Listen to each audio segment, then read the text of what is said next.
శ్రీమాత్రే నమః. శ్రీ గురుభ్యో నమః. నమో దేవ్యై మహాదేవ్యై శివాయై సతతం నమః. నమః ప్రకృత్యై భద్రాయై నిహతాం ప్రణతాస్మృత. చాలామందికి జంతు బలులు ఇస్తారు గురువుగారు. చాలామంది జంతు బలులు ఇచ్చి అమ్మవారిని ప్రసన్నం చేసుకోవాలని అనుకుంటారు. ఇది ఎంతవరకు ధర్మసమ్మతము అని చాలామంది అడుగుతున్నారు. జంతు బలులు అనేటటువంటివి దేనికోసం ఇస్తారు అని అంటే కనుక అమ్మవారికి రెండు స్వరూపాలు, సవ్య అపసవ్య మార్గస్థ సర్వోపద్ర నివారిణి. అంటే అమ్మవారికి సవ్య పూజలు ఉన్నాయి, అపసవ్య పూజలు, రెండు రకాలైనటువంటి పద్ధతులు ఉన్నాయి.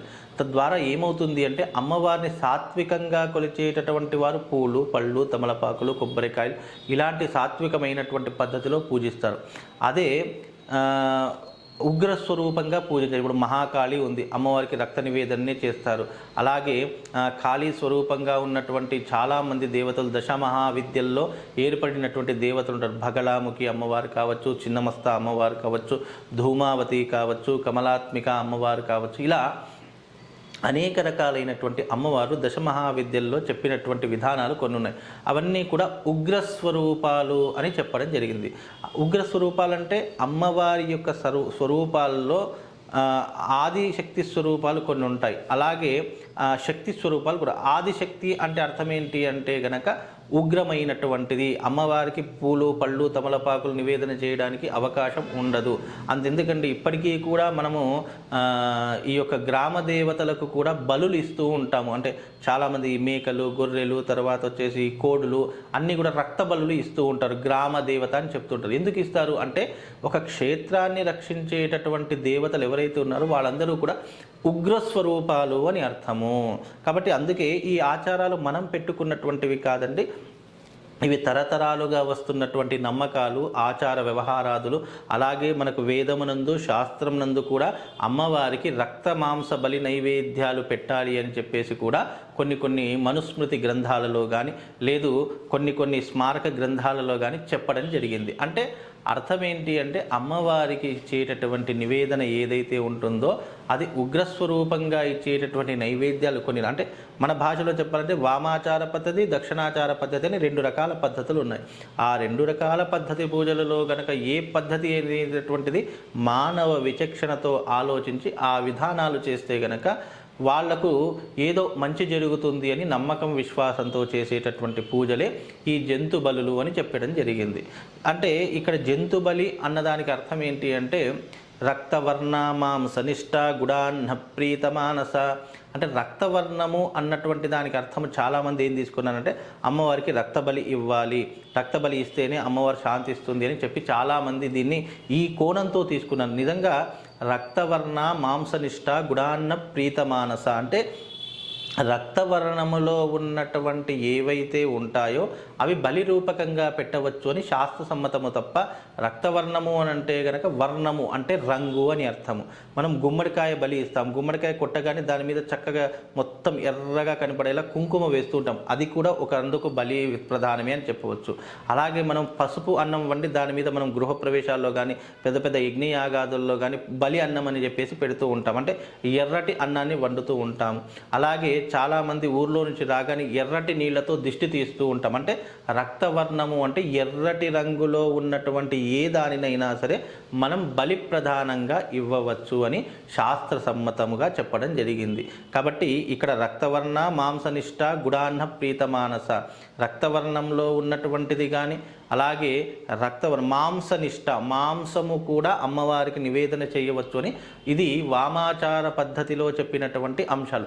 ఇక్కడ జంతు బలి ఇస్తున్నారు, అమ్మవారి అయినా రక్తం కోరుకుంటుందా లేదా జంతువులను ఏమైనా బలి కోరుకుంటుందా అనేటటువంటి నమ్మకం చాలామందికి ఉంటుంది. కానీ ఇక్కడ శాస్త్ర సమ్మతం ఏంటంటే ఉగ్రస్వరూపాలకు అవే చెందుతాయి. మామూలుగా మనం పళ్ళు ఫలాలు పెడితే తినవు, ఎందుకంటే అవి ఉగ్రదేవతలు. అంటే గ్రామాన్ని రక్షించేటటువంటి దేవతలను చెప్పుకోవచ్చు. అలాగే ఇప్పుడున్నటువంటి ఈ కలియుగంలో కూడా శీఘ్రంగా ఇన్స్టంట్గా మనకి ఏదైనా కోరికలు నెరవేరాలి అంటే కూడా మనకు దానికి ఆచార పద్ధతిలో, వామాచార పద్ధతిలో మనకు దశమహావిద్యల పూజలు అనేటటువంటివి కొన్ని ఉన్నాయి.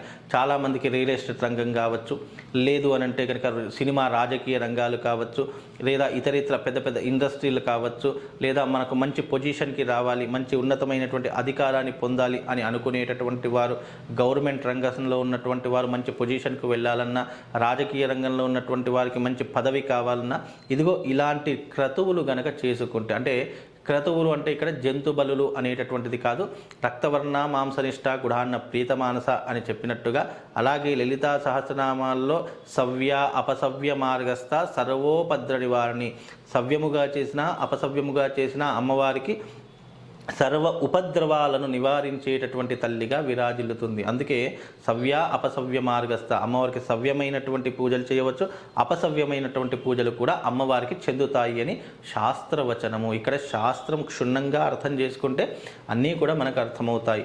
అలాగే ఇక్కడ మనము కుడి చేతితో చేసేటటువంటి పూజలు ఉంటాయి, ఎడమ చేతితో చేసేటటువంటి పూజలు. ఎడమ చేతితో చేసేటటువంటి పూజలు ఏంటంటే వామాచార పద్ధతులు, అంటే మాంసము, మద్యము, మైథునము, ముద్ర, అలాగే ఈ యొక్క మాంసము, మద్యము, మైథునము, ఆ తర్వాత ముద్ర, మద్యము, ఇవన్నీ కూడా అమ్మవారికి ఇచ్చేటటువంటి పంచమకారాలు.